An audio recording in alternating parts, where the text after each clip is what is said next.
Hello, this video is going to help you to run progress reports for different groups of students. Last week we released a video that was focused more on running it for an individual student, but I wanted to show, especially for those of you that monitor larger groups of students, how you can quickly run some of the same progress reports. So from a teacher Empower, as you're logged in, one group that you may be of interest in running a report for would be your advisory students. So if you navigate to your advisory students, then click on reporting. And as we scroll down here, we're going to use progress report printer. And again, we are going to scroll all the way down until we can find the progress report printer button. And on this, you may have to find your name. I was using Eric Schaefer for this one. And the class drop-down menu, you now have, once a teacher selected, you can pick any of your groups. If I pick my advisory group, again, performance by course, just like the other ones. And when I display that students, what's different about this is we want to select all content areas, where previously we were looking at just a particular class at a time. But what this will give us is this will give us a student level progress report on all of their classes that are standards-based graded. So if we click all content areas, leave our settings the same from what they were before, and I will again include that configuration picture at the end of this video. And then this student list down here then would give me the option of doing it for all students in my advisory or just for a few of them. For now, I'm going to pick all students and click print reports. And what I want to show you as soon as this loads in just a few minutes here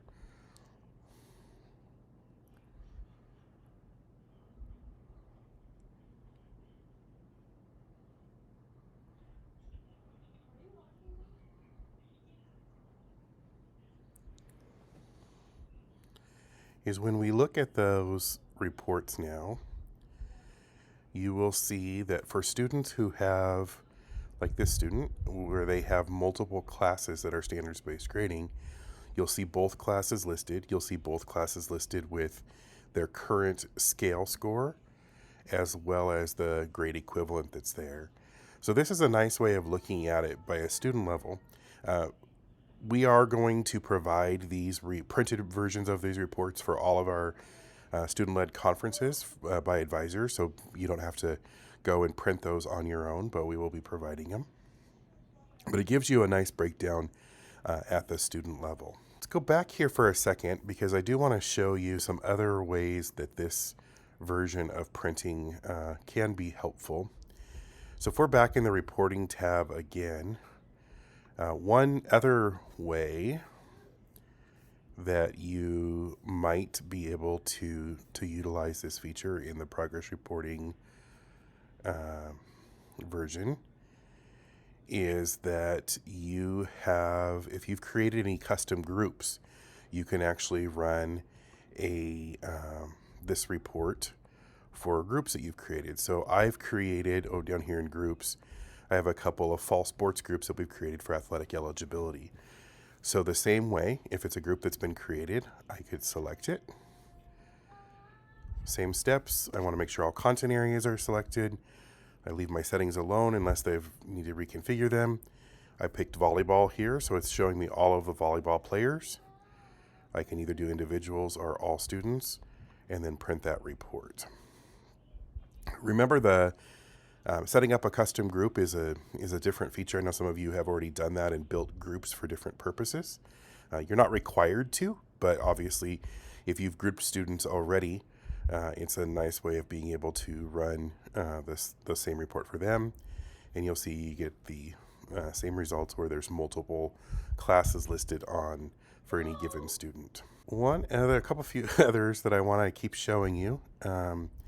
So first of all, for our special ed IEP case managers, you know that you have a class that is listed with all your IEP students. So for example, if I am Gina, I can select And then one of those classes is my IEP contact list. So I can pick that group, again, run the same report, and I'll continue to get the same results of just my caseload students. Avid teachers, you know that you have an interest in monitoring, and maybe you want to use your advisory group already, but you kind of have your students on your rosters twice because you have them both as their Avid class and as the advisory.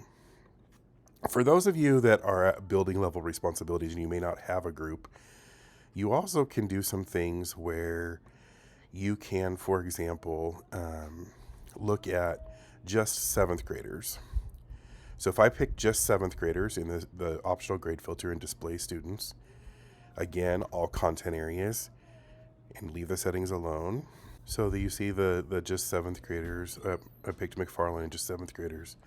I have all the same settings still listed, but down below here now, all of a sudden, instead of seeing the whole, smaller groups, these are a much larger groups, but they function the same way. So I could, if I wanted to, I could either select all students or I could pick certain students out of here to run. They have this neat little feature here, and I'm thinking more from a counselor perspective. But let's say I was only interested in the students with the last names A through M. On this check range, I can actually pick the first student and the last student. So I picked all the students with A through M, and then click check range. And it's going to automatically pick all of those students for me in that range. So for counselors that work with a specific part of the alphabet, if you haven't created a group, you can quickly pull certain letters of them at any given time.